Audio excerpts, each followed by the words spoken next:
یہ دشت یہ دریا یہ مہکتے ہوئے گلزار، یہ دشت یہ دریا یہ مہکتے ہوئے گلزار، اس عالم امکان میں ابھی کچھ بھی نہیں تھا۔ ایک جلوہ تھا سو گنتا حجابات عدم میں، ایک عکس تھا سو منتظر چشم یقین تھا۔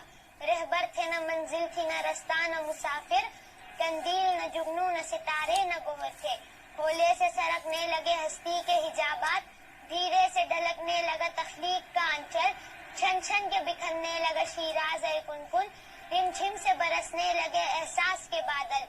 اس رحمت عالم کا قصیدہ کہوں کیسے، جو مہر عنایات بھی ہو ابر کرم بھی۔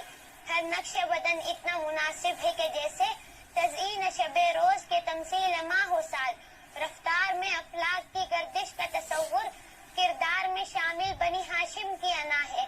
وہ حسن کے یوسف بھی کریں آئینہ بندی، وہ علم کے قرآن تیری عطرت کا قصیدہ۔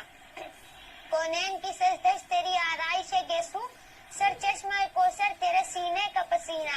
عالم کے سکندر تیری چوکھٹ کے بکھاری، گردوں کی بلندی تیری پاپوش کی پستی۔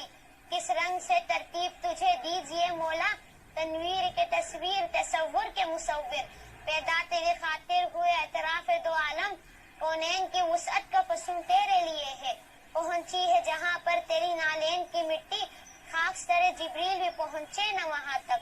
چہرہ ہے کہ انوار دو عالم کا صحیفہ، آنکھیں ہیں کہ بحرین تقدس کے نگی ہیں۔ ماتھا ہے کہ وحدت کی تجلی کا ہے ورق، عارض ہے کہ وہ فجر کی آیت کے امی ہے۔ گیسو ہے کہ واللیل کے بکھرے ہوئے سائے، ابرو ہے کہ کوسین شب قدر کھلے ہیں۔ گردن ہے کہ برفر کے زمیں اوج سریا، لب صورت یاقوت شعاعوں میں دھلے ہیں۔ قد ہے کہ نبوت کے خد و خال کا معیار، بازو ہے کہ توحید کی عظمت کے علم ہے۔ سینہ ہے کہ رمز دل ہستی کا خزینہ، پلکیں ہیں کہ الفاظ رخ لوح و قلم ہے۔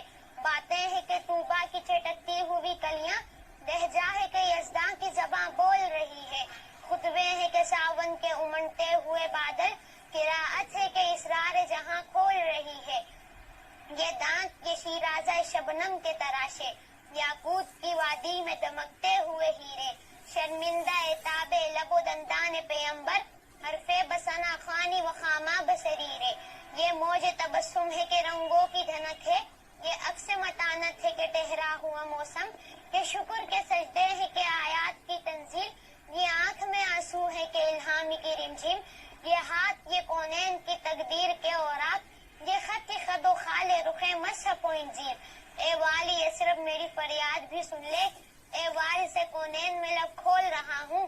زخمی ہے زباں خاں میں دل خون میں تر ہے، شاعر ہوں مگر دیکھ میں سچ بول رہا ہوں۔